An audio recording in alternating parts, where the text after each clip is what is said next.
Hello, and welcome to today's episode of Her Version. This podcast is dedicated to sharing stories of struggle to triumph, a platform that allows individuals to tell their truth in order to inspire and uplift others. For those of you that are new to this podcast and like content like this, make sure you hit that subscribe button, follow, like, and share. I am your host, Sabrina Victoria. Let's jump right in.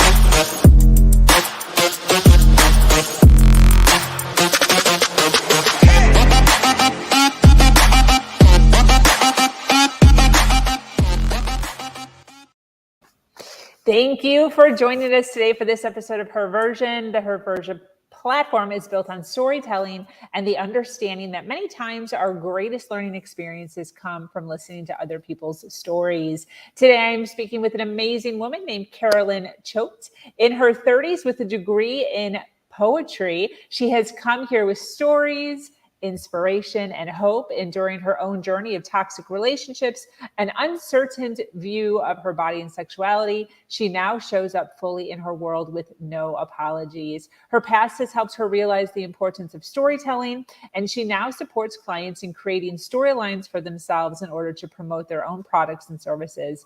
Sales, funnels, marketing, and creating leads is her passion. Welcome, Caroline. How are you? Hello. Thank you so much. I am great. How are you doing? I am doing fantastic. Happy Tuesday. Thanks so much for being here and hanging out with us for a little bit of time. I know you're a busy woman. You got a ton of stuff going on, including your own podcast. So I do appreciate you, taking some time out of your day to sit down and chat. How are things? Tell us where you're from, what you do. Oh, sure. Yeah. I'm in Baltimore, Maryland now. I've been in Maryland for 13 years, I think, but I've lived in a variety of places around the US. I grew up in Massachusetts. I went to Rochester, New York, Los Angeles, Arkansas, and then Maryland. And I'm very settled in here. I love it. That's awesome. Well, I would love to kind of just jump in and dive into, your journey and what you've, some of the stuff that you've been through, where you are now, all the goodness that you're bringing to the world, despite the struggles and the journey that you've been on. I love to ask the same question to all of my guests in the very beginning. And that question is, what has been your greatest challenge? And what did you learn from that challenge? My greatest challenge is my own brain, which I'm sure it is for many of us. The stories that I tell myself, the things that I believed about myself. I spent so long trying to be somebody else, thinking I'm broken the way that I am, and I need to constantly be improving myself to work towards this vision of this person that I am supposed to be according to all of these different messages. And it was just exhausting and impossible, and I always was failing. So learning how to let go of that and realizing that I'm meant to be who I am and the best version of who I am, not some other person that I have in my brain as like, oh yeah, I wish I could be like that person. Definitely. I think a lot of us go through a lot of that stuff. I don't know if it's possible to avoid. Yeah. We'll see. I mean, I have a daughter, so we'll see if I'm able to avoid passing those sort of things to her. Definitely. Do you do any work as far as personal development or personal growth? Yeah, I've always been really dedicated to personal growth in a lot of different ways. So I married a man who is like very into it as well. It's one of the big things that we have in common. And so he does astrology and he does tarot. So he'll help me with those ways of guiding. We both do different forms of meditation. So yeah, it's a lifelong journey. to self-improvement, and I think I need to be happy with myself where I am while also always striving to do better, because I like to think, like, what would be the point if I figured it all out at whatever age? If I'm 40 years old and okay, check, done, like, why would you keep living? Yeah, Life is like constant learning and new things and getting better and integrating new ideas. definitely. Why did you first jump into personal development? What happened? How did you wind up with a book or a video or a audio tape? I think it's sort of the other side of the coin of what my challenge is, because I grew up in an organization that is extremely focused on improving yourself, refining yourself, being better, getting rid of the ego, getting rid of the karma that's covering over your like true divine self. And so you have this moral duty to constantly be improving and getting closer to that divine self. And it was very intense. And I really took it to heart. I was like, this is what I have to be doing. This is the truth.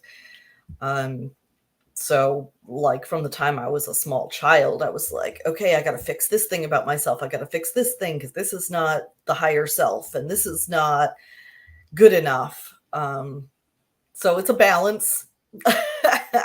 But I started in self-improvement in that way. And I think it was really started with Eat, Pray, Love, the book that helped me see that I didn't have to become a different person. I had to become who I was. She has a great passage in there about when we start meditating, we envision, like, forget who the actress is in this like movie about nuns that's like serene and perfect. And it's like, no, you're supposed to show up as your messy individual self, and that is divine. The Yeah. divinity isn't in pretending that you have no strife. Definitely. When you say higher self, what does that mean to you? So the organization that I grew up in is based on Hindu philosophy, Advaitin specifically, which means non-duality. So the belief is that our true nature, our real self, is a part of God. God is made up of all of us. It's one large consciousness. And we are ignorant to that when we're in these limited human bodies. And so we go through lifetimes of different bodies, different experiences to experience things. They say God wanted to know what it was like and sort of create a play, a game. But when we don't realize that, we take it very seriously and we get really enmeshed in all of this drama. And it's our soul's journey to remember that we are really God and let go of the other stuff. Wow. So I still believe a lot of that, but it's complicated because of some of the not very divine ways that this was expressed and the things that I was taught. And, I think a lot of people would call it a cult. And one of the most complicated things about a cult is those who have not experienced it think that it's the simplest thing in the world to leave. You realize that it's a cult and you go, oh, cults are bad. Okay, I'm out of here. And it's so deeply ingrained in you, Yeah. especially if you're someone that didn't come to it as an adult. You grew up with it. This is the only truth that you know. It is stuck inside your subconscious. And you are constantly wrestling with, how much of this do I really believe is truth? How much of it do I want to leave behind? That's been a struggle that I've talked through with my husband in raising children, because there were parts of how I was raised that I really value, and which parts do I carry forward with them, and which parts were toxic and bad and I should leave behind. It's a lifelong discernment process. Definitely. How have you been able to take steps forward into being who you authentically want to be today. Obviously it's ever evolving, but Yeah. Things that at the time felt so painful and upsetting, I look back on and I'm like, wow, thank goodness for that. Like, I do feel kind of divinely guided, as it were. Like, the universe is looking out for me because I sure tried to make some big mistakes, uh, especially in relationships. So part of how I grew up, women didn't really have their own path to God. And I know you can relate to this, Sabrina. You've been in a similar organization, even though that was not based on Hinduism. But like, I don't know, mankind just comes back to these same tired themes, I think. So it was very much your destiny is to be a stay-at-home wife and to serve your husband, and the least selfish you can be, the better. So it's a constant training on how to set aside your own desire, how to not be selfish, how to not be vain, how to not have an ego, so that you can more fully serve somebody else. And that is how you kind of prove yourself to God. And so I tried really hard to do that. And it was not a natural fit. I am neurodiverse. I did not fit into this mold. I don't know if anybody actually does, but there was another girl there who was the same age as me, and I was always compared to her, and she just did everything right. She was so beautiful and graceful, and she would remember to do all these nice little touches, and I just felt like a whirlwind disaster. And when it came time, I freaked my parents out because I asked for an arranged marriage. One of the leaders who had been teaching the teenage girls really encouraged that as a way of proving yourself. It doesn't matter who you marry, because what you're going to do is you're going to have absolutely no ego and no personality, and you're just going to serve them. So you need the opportunity to prove that. So I asked for an arranged marriage, and they couldn't find anyone who wanted to marry me. Which, as I said, at the time, super devastating. Like, what is wrong with me? Oh my gosh. Wait, so an arranged marriage where they get to say yes or no, but you don't? I do get to say yes or no. That's usually part of arranged marriage when it's done ethically and correctly. It's more like men kind of apply and say, I am interested in your daughter, and let us meet with, with the parents, and all of us like work out together. Is this a good match, a good fit? Should we move forward? Now, if the girl says, I don't really feel comfortable, then they'll find somebody else when it's done well, if your parents are not being overly selfish in this process, which my parents are totally like regular Americans. So this was not something that they were prepared for at all. Wow. Not what they expected when they raised me in this organization, because they came to it as adults. It was a totally different experience. Yeah. They didn't really understand the kinds of things I was being taught. Like, I was a personal server. They would train the teenage girls by assigning them to a higher up in the organization to take care of on retreats. And so I was like hand washing all of their clothing, wake up at 4 a.m. to get their tea and coffee ready, carry it up on a tray and wake them up before dawn meditation, stuff like that. Wow. So I went out on like one prospective arranged marriage date, and the guy was like, I think you're too young for me, which was true. But it didn't feel that way to 18-year-old me, who felt defective. Yeah. And I continued to feel more and more defective. So I ended up like going to college, biding my time, trying to find somebody who would marry me, whether they were in the organization or not. I figure doesn't matter, because I'm going to serve them and be so selfless that they're going to just love it. Modern men do not love that. At least good ones. Men who already have a penchant for abuse and control probably do love it. But, I'm out there dating these regular old American guys that they're just like, what is happening? I don't like this.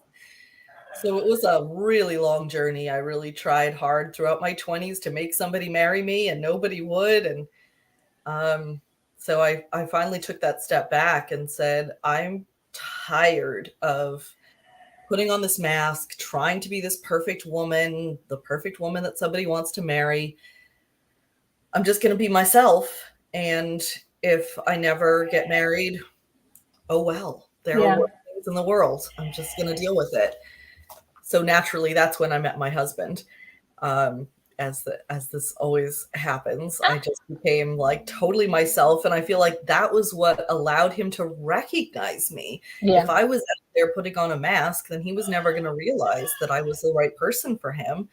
We had our 9th wedding anniversary last month, and the life that I'm living now is so radically different from what I expected and what was expected for me. It is wild. My husband is a feminist. He went to Antioch College, which is like super hippie. They had the very first consent-based, like, avoid sexual abuse program, and he's really proud of that. So at this point, I started my own business. I'm the breadwinner, and he's a stay-at-home dad. So we like completely reversed, and I love it. I love that. Oh my gosh. So it's been a ride to get here, and a lot of mindset stuff to overcome, because I did think that I had to be the submissive housewife, and I had to be the one cooking and doing the laundry, and now he does it, and I spend all day in my office having a phenomenal time building sales funnels. I love it. Like, you're the tech person now? How did that happen? I love it. Can you tell us more about neurodiverse? Yeah, that is a phrase that means that your brain is not set up in the way that is kind of expected. There's neurodiverse and there's neurotypical. And personally, I think all of our brains are a little bit different. We're born with different stuff, and we experience different stuff that changes our brain. Our brains are very plastic. But this is things like ADHD, autism spectrum, stuff like that is considered neurodivergent. So it diverges from like the standard, like this is standard brain. And I did not realize it as a child, but I realized as an adult that I'm on the spectrum. It especially became clear to me, and I went through the steps to find out because of my sensory problems. And that was something I had had since a child. I have very extreme sensitivities to sensory input. So, the nails on a chalkboard sound that you go, ugh. I get that for like hundreds of things: sounds, textures, tastes, a lot of things. So that was the first step in realizing, like, But you never know. That's what's so fascinating about brains, is you can never be inside somebody else's brain. So you have no idea if your experience is like typical or normal or not. And so you talk with other people trying to figure out, like, how off am I? Yes. Wow. What do you think has been the biggest shift for you?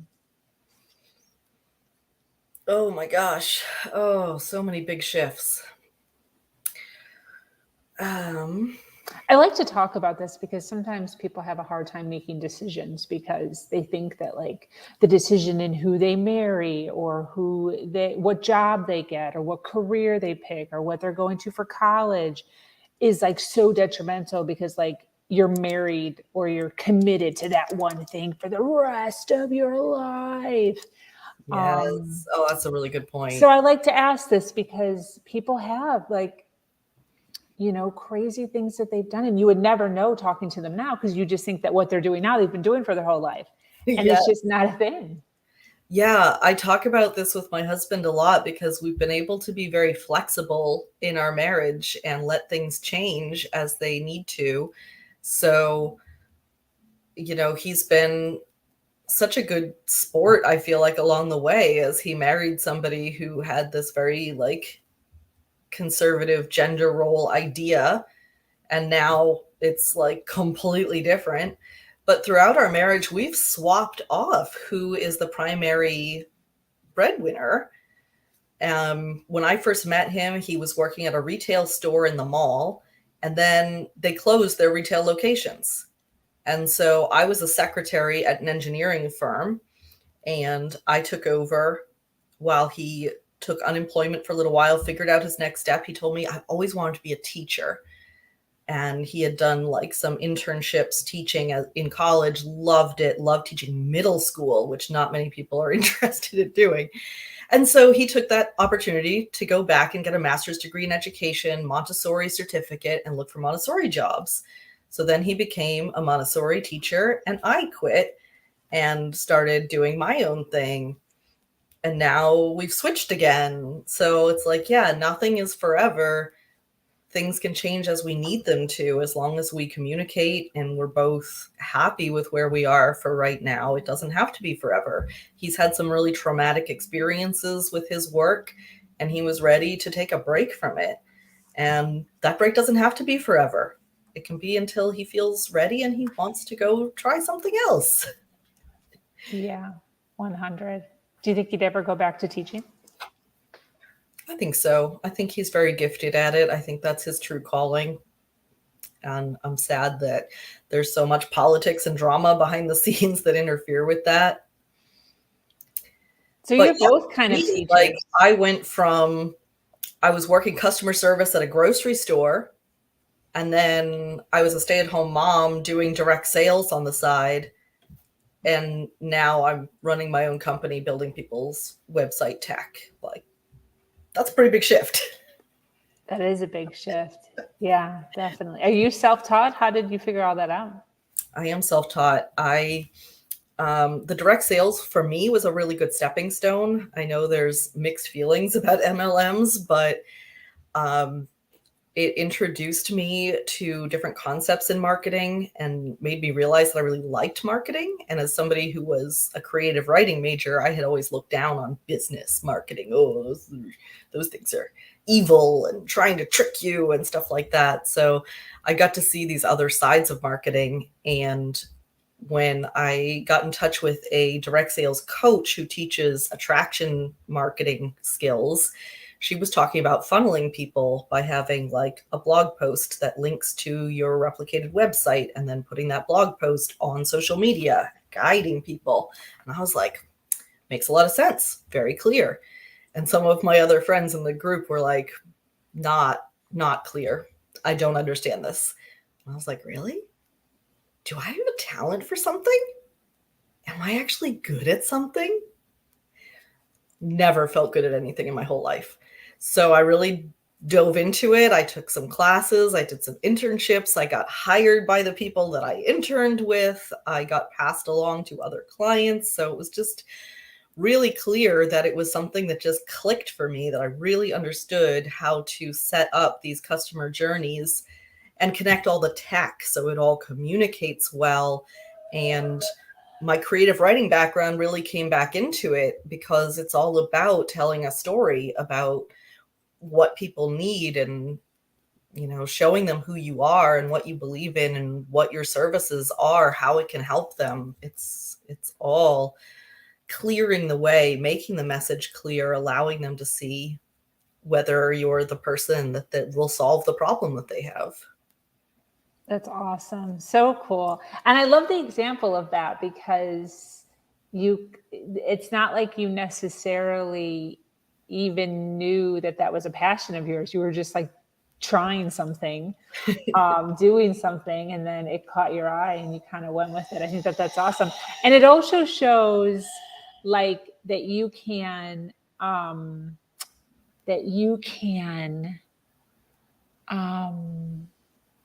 not just pivot, but like there's stuff inside of you that you don't even know. Like you don't know that you don't know. Yeah. But like because you were like doing things and trying things, it just like popped into your life. Yeah. Being open to So learning and growing and trying new things. I love learning, so always want to learn new stuff. that's so cool. What does success mean to you? Oh gosh, success is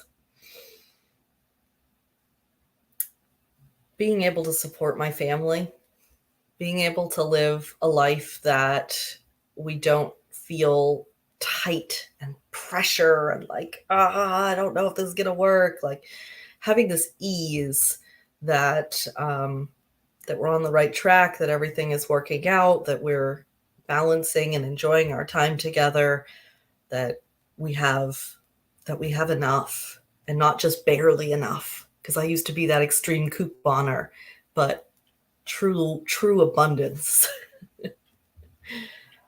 I did the extreme couponing too. I liked it though. It was fun. It was like a Yeah, game. it was a game. Yeah. I Which think about it funnels are sometimes. too. Like setting up funnels is like a puzzle, putting the pieces together. So it has that same kind of feel to it.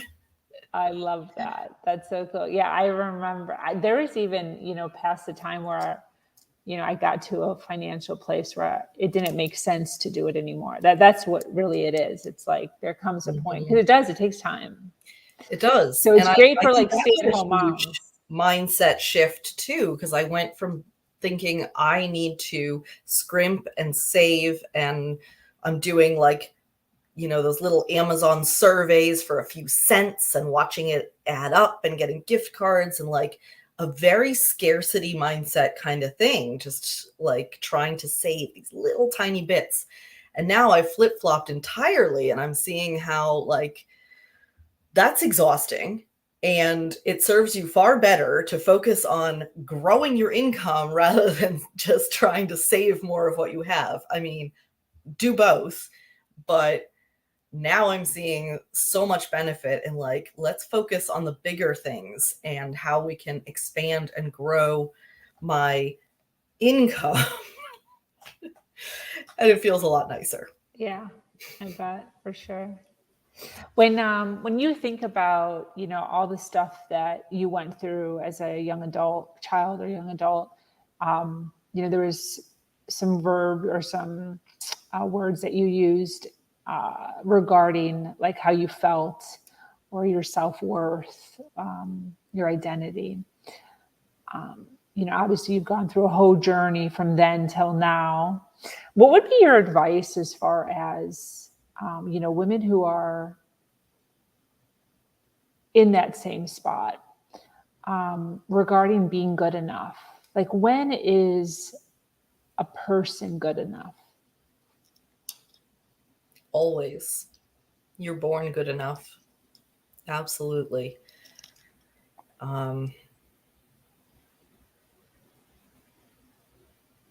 Pay attention to who you're proving yourself to. Are you proving yourself to your parents, to a man in your life, or a lover? Are you proving yourself to yourself? I think that the only one that matters is the one to yourself. And it's easy to get led along these different paths of these stories that other people are putting you into. So we have to learn to pay attention to following our own joy. Joseph Campbell says, follow your bliss.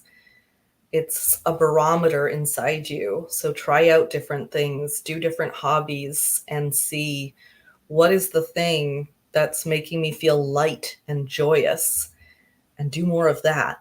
Don't worry about making yourself look appealing to this person or that person, or making this person or that person proud.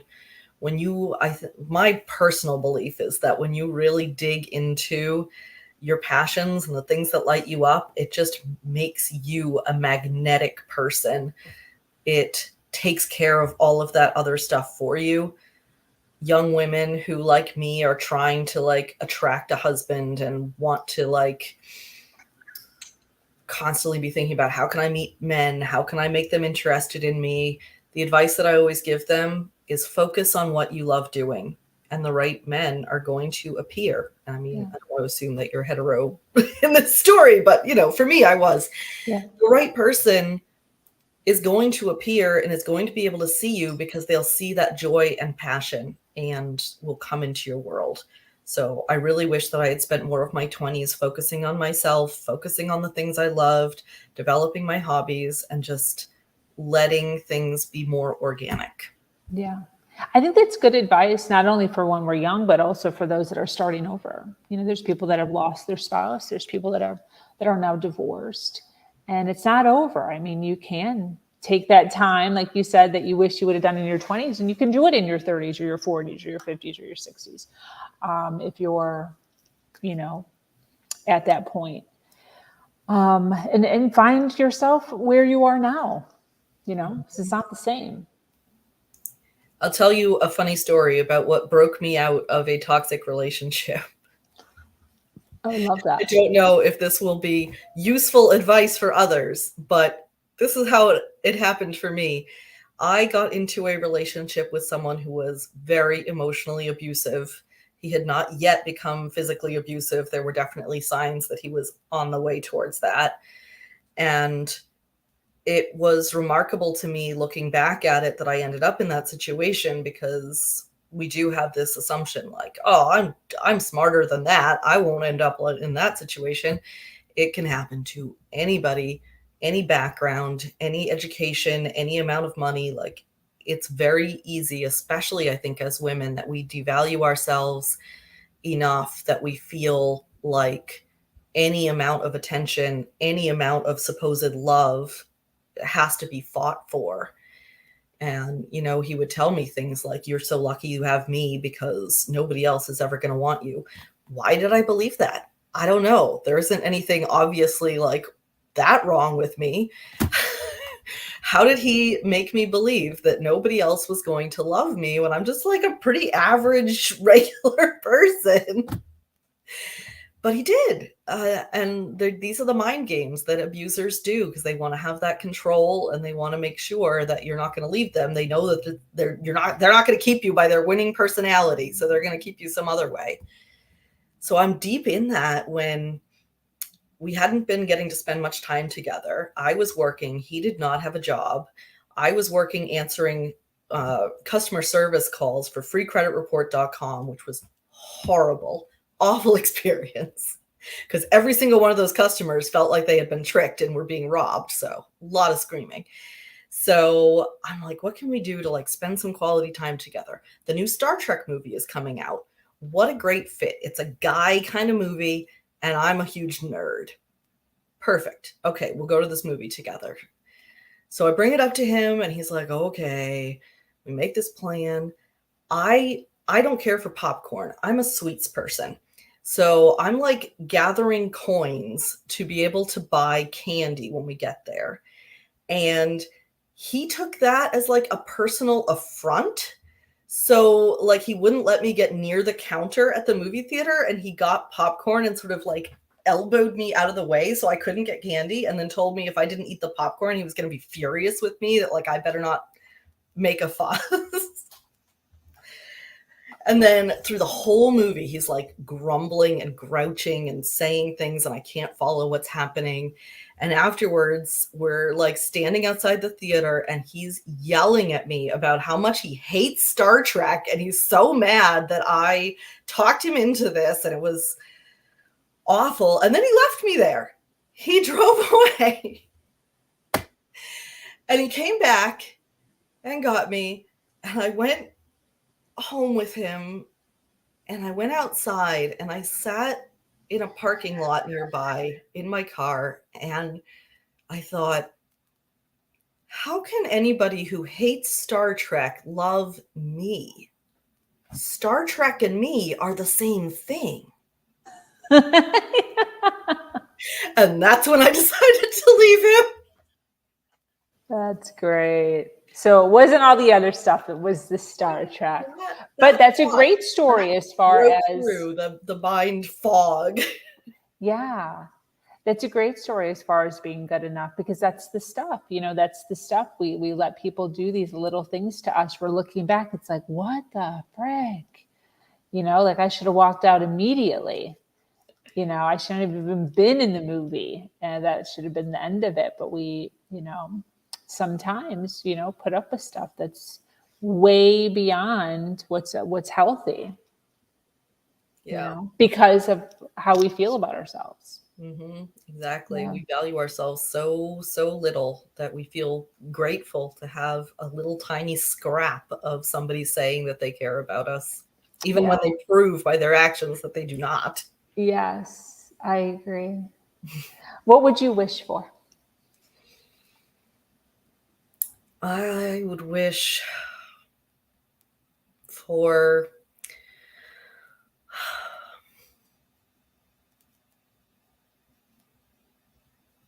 everyone to feel confident that they are good enough, that they are everything that they need to be, that they already have it. I want to see people be confident and secure. I think that's what leads to happiness, and like that's what life is all about, finding the happiness that fulfills you and doesn't hurt other people. So, yeah, I want to see people feel like they don't have to have so much fear or scarcity. One of my biggest dreams with my business is to start making enough money that I can be like paying off medical and student debt for people. You hear about people like in secret paying off someone's debt and surprising them, and they never know who did it. I'm like, that's my dream. That's what I want to do. Yeah, I actually have that same.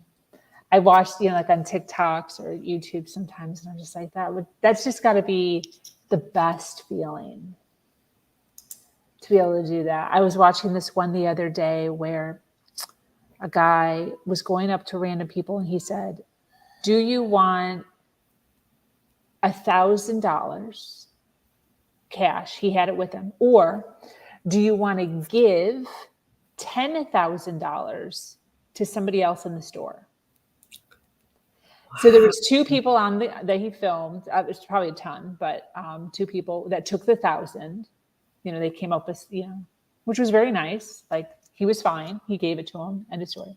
But then there was one guy at the end who declined the $1,000 and said, "I would like to give $10,000 to somebody else." So he was handed a briefcase filled with $10,000, and the guy said, "You have 30 seconds to find somebody." He had to choose the So he went straight to the baby area, which I thought was freaking brilliant, and went up to a mother who had a baby. She was bawling her eyes out, holding this $10,000 and talking about like her baby had just gone through some stuff. It was this little thing. So I was just like, oh my gosh, like out of all the people, she like had to quit work. She didn't have a job. Baby has issues. And they hugged, and it was like so beautiful. Then the guy goes, the guy running the camera goes, "Hey, I have a surprise for you. You also get $10,000. Oh my gosh. You still get rewarded for being a good person. I mean, just so awesome to be able to do that. Just so awesome. And they're both like crying. It was, but I love, and I'm crying on the toilet because that's when I watch TikTok. Yeah, you kind of you always wonder what kind of person are you going to be? It's hard to know ahead of time. You want to think you're going to be such and such type of person, but until you're presented with that choice, you don't really know how you're going to react. I feel lucky that I didn't see things like that beforehand in this smaller way, because like a couple of times I've gone to my local grocery store and there's been somebody in the parking lot who's like, I don't carry cash. I'm a millennial. I haven't seen cash in years, but they, ask if I can buy some things for them in the store. So like they come with me and we pick out some items for them and put them with my order. And like later on, I saw a YouTube video where somebody was doing like a candid camera kind of thing where they ask that and see whether people will do it and then give them a reward. And I was like, I'm glad that I did not know if that was a thing, because then I would be constantly questioning my own motivation. Like, was I doing it because I hoped that some YouTuber was going to pop out and reward me, or was I doing it because it's who I am and Totally. what I care about? Oh, that's awesome. That's cool. One of these days. One Yeah, of these days. That's awesome. it's, you don't do it for the reward. I don't do it for the reward, I know. So I hope that I can teach my children that way. I have my doubts whether that message is coming across, because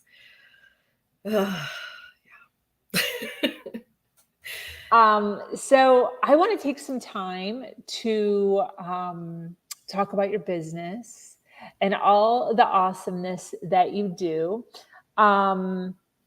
My internet is acting a little wonky. It's like floating up and down here. So there might be a second where I just pull you up on screen on your own while I like switch servers for you to be able to talk. But the question is, and if I do that, just keep going. What is your business? What do you do? And, where can people find you? okay.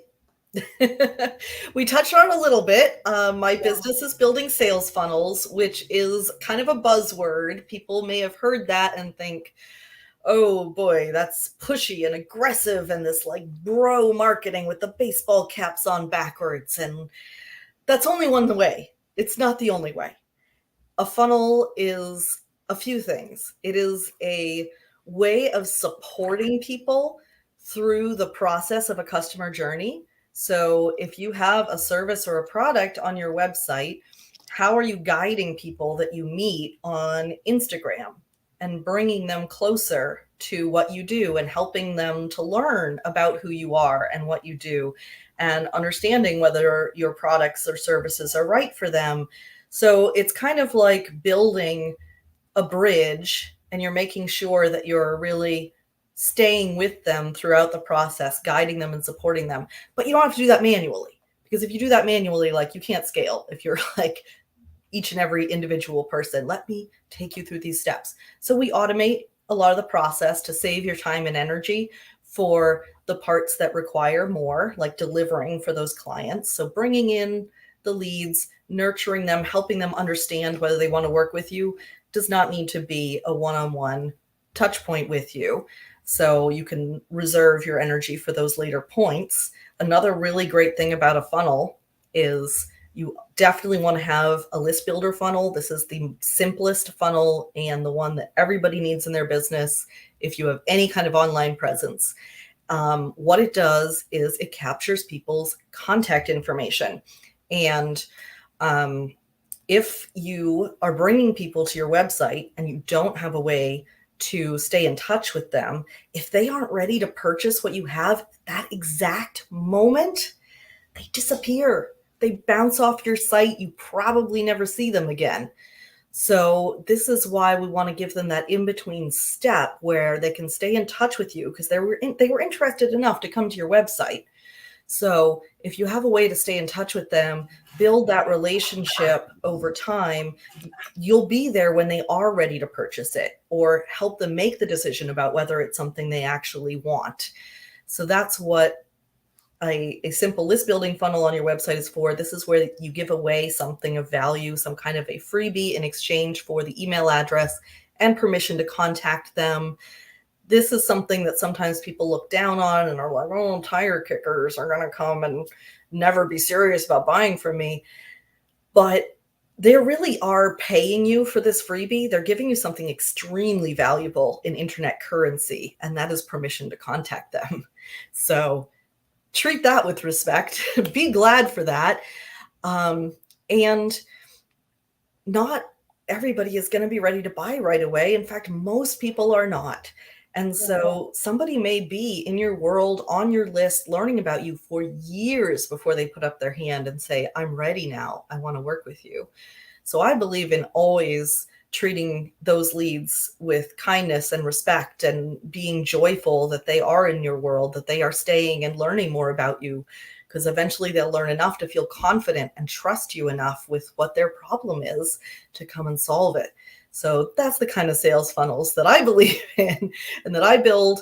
I mostly build for coaches, spiritual entrepreneurs, course creators, and I've recently gotten into helping people who have contributed to books, because a lot of coaches will contribute or publish a book to help like build their expertise and show off how much, they're an authority in their field. And they have a great big launch and it's super exciting and they probably get an Amazon bestseller status, and then they have no idea what to do with it next. Totally. How do you keep on using that book to build your business? So I am using people's books to create one of these sales funnels on their website that has an email sequence that guides people towards understanding more about your services and being ready to say yes to your paid offers. Fantastic. How long have you been in the industry? It's been a process about 4 years. Beautiful. I could talk all day about funnels. I love funnels. I get very excited about it. What's your big dream for your business?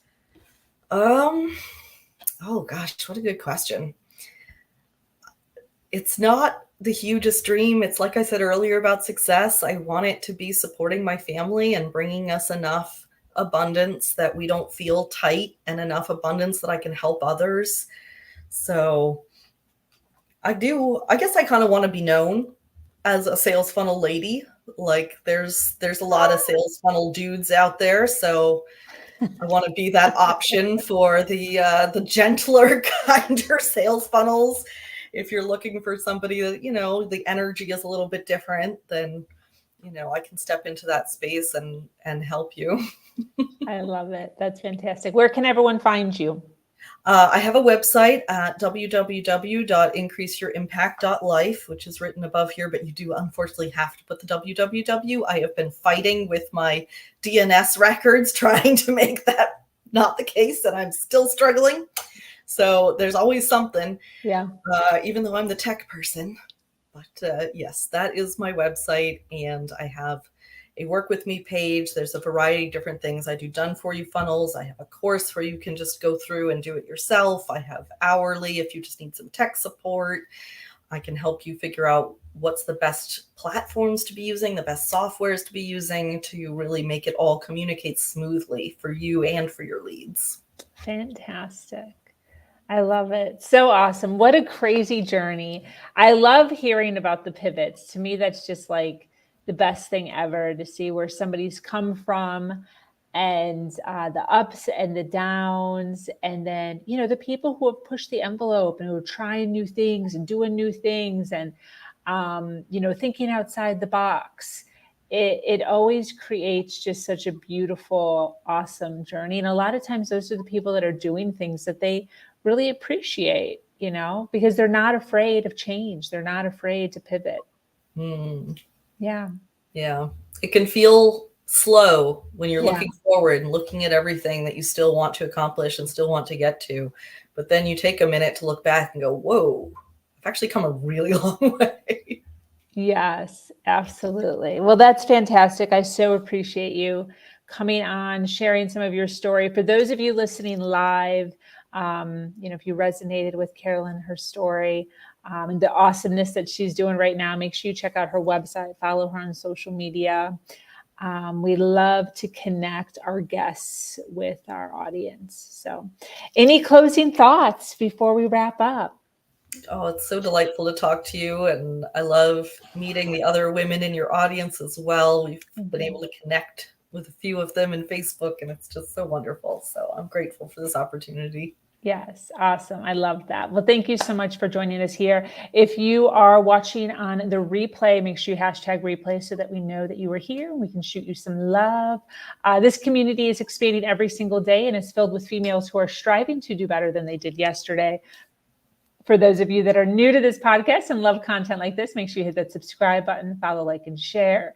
If you have an amazing story to share, a struggle to triumph, be sure to reach out to me. I am your host, Sabrina Victoria, and I'm so grateful to be here sharing a platform that allows people to share their truth and inspire others. As always, do something awesome today. Much love.